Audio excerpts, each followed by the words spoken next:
পরম করুণাময় মহান সৃষ্টিকর্তার নামে শুরু করছি। আসসালামু আলাইকুম। সকলে নিশ্চয়ই ভালো আছেন। আমি ডাক্তার মোহাম্মদ আসাদুজ্জামান আকন্দ সাগর। আজ আমরা ব্রণ বা একনি কেন হয় এবং এর প্রতিকার কি এইসব বিষয়ে আলোচনা করব।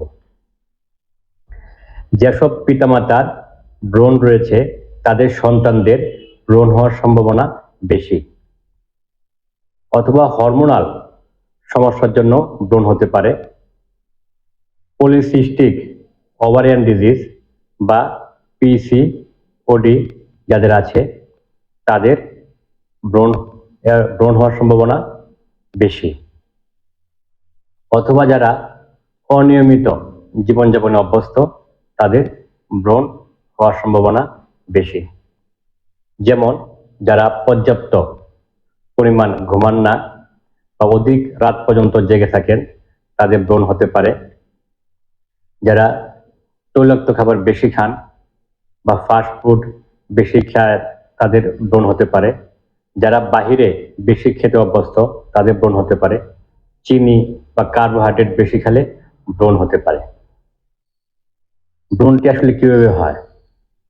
আমাদের চামড়ায় বা স্কিনে সেবাসিয়াস গ্ল্যান্ড থাকে।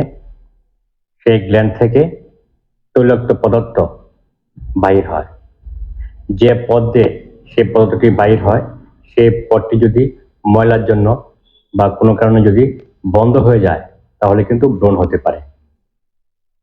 অথবা আমাদের চামড়াতে স্বাভাবিকভাবে এক প্রকার ব্যাকটেরিয়া থাকে, আমরা যদি মুখে অকারণে খোঁচাখুচি করি তাহলে স্কিন ইনজুরি হয়ে যদি সেই ব্যাকটেরিয়া দ্বারা সংক্রমিত হয় তাহলে কিন্তু ব্রণ হতে পারে।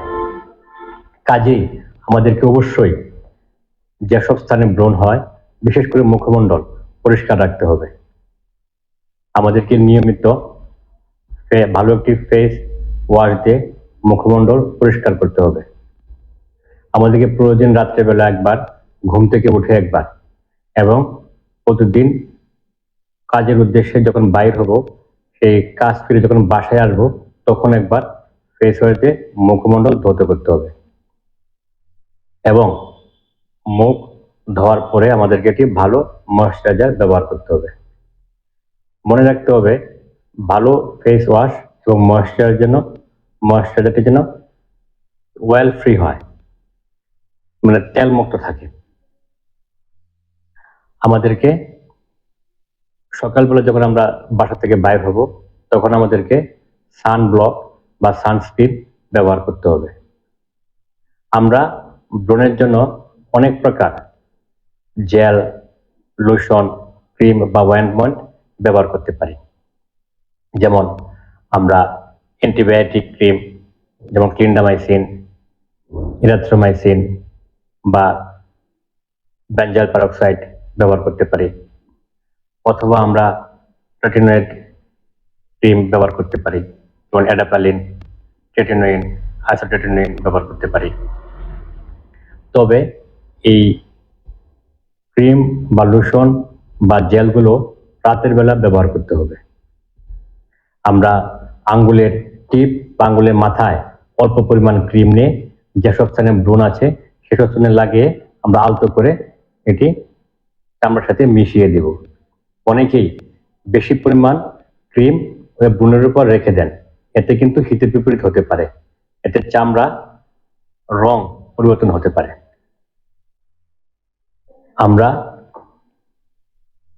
অনেক সময় খাবার জন্য ওষুধ দিতে পারি, অ্যান্টিবায়োটিক যেমন ডক্সিসাইক্লিন, টেট্রাসাইক্লিন, এজিথ্রোমাইসিন, এগুলো আমরা ব্যবহার করতে পারি।